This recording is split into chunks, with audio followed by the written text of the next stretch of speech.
শত ব্যস্ততার মাঝে আবারও ফিরে আসলাম শিউলিস ফ্যামিলি থেকে আপনাদের শিউলি আপু। আসসালামু আলাইকুম, হ্যালো এভরিওয়ান, সবাই কেমন আছেন? তো আশা রাখছি সবাই ভালো আছেন। আলহামদুলিল্লাহ আপনাদের শিউলি আপুও অনেক অনেক ভালো আছে।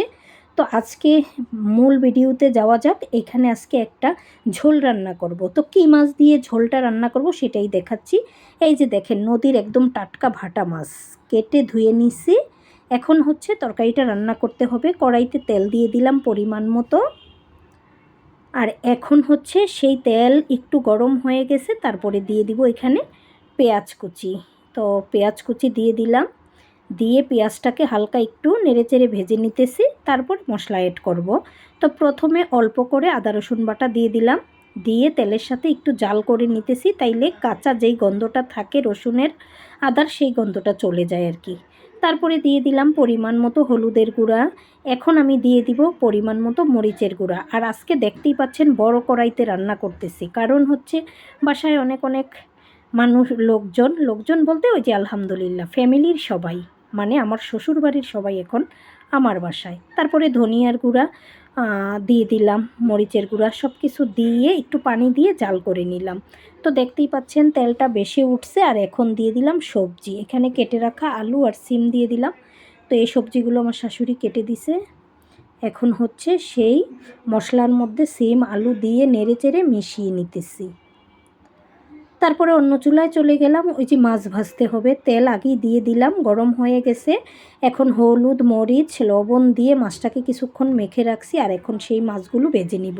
তো আমার এখানে মাছ কিন্তু আরও আছে, প্রথমে কড়াইতে দিয়ে দিলাম, একসাথে সবগুলো ধরবে না।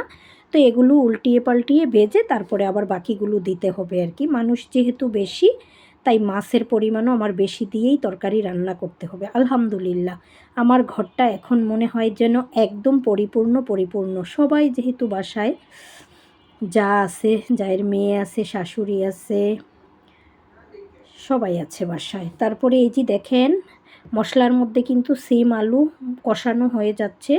আর এখন কিন্তু এই যে সিমগুলোও কিন্তু খুব সুন্দর মতো সিদ্ধ হয়ে যাচ্ছে। তো সবাই কেন বাসায় সেগুলো তো পরে বিস্তারিত বলবই, আস্তে আস্তে আপনারা ভিডিওতে দেখতে পাবেন, শুনতে পাবেন।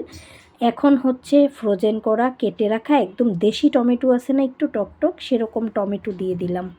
এই টমেটোগুলোও গ্রাম থেকে আনাই ছিল। কয়েকটা কাঁচামরিচ দিয়ে দিলাম, দিয়ে আবারও নেড়েচেড়ে কিছুক্ষণ জাল করে নিতেছি। আর সেই ফাঁকে দিয়ে দিতেছি ঝোলের জন্য এখানে গরম করে রাখা পানি। তো গরম পানি দিয়ে দিলে কিন্তু তাড়াতাড়ি রান্নাটা হয়ে যায়। আর এই সিমগুলো এমনিতেই সিদ্ধ হয়ে যাবে, আলু তো আরও আগেই সিদ্ধ হয়ে যায়। যারা এখনও লাইক দেন নাই, আগে একটা লাইক দিয়ে দিন, পুরো ভিডিওটা দেখে নিন। তারপরে এই যে বেজে রাখা, বললাম না অনেক অনেক মাছ দিয়ে দিলাম, মানুষজন আমরা আলহামদুলিল্লাহ বেশি, তাই তারপরে এই যে অনেক অনেক মাছ দিয়ে দিলাম। এখানে কিন্তু বাসায় আমার ননদ আছে, ভাগ্নি আছে, ভাগ্নি জামাই আছে, সবাই আছে। আর শুধু তো মাছের ঝোল রান্না করব না, সাথে তো আরও অনেক কিছুই রান্না করব। তো এই যে দিয়ে দিলাম মাছগুলো, দিয়ে একদম ঝোল আলু সিমের সাথে মিশিয়ে নিলাম। তো কিছুক্ষণ জাল করে নিতেছি। এই যে দেখেন একদম রান্নার শেষ পর্যায়ে চলে আসছি, চুলাটা এখন কমানো আছে আর কি। তো মোটামুটি ঝোলটা আর একটু টেনে যাবে।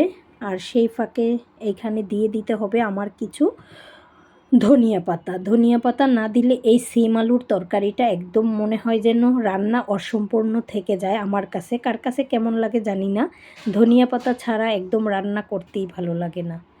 আর এই সিমের তরকারি থেকে খুব সুন্দর একটা ফ্লেভার আসতেছে। তারপরে ধনিয়া পাতা কেটে দিয়ে ছড়িয়ে ছিটিয়ে দিতেছি।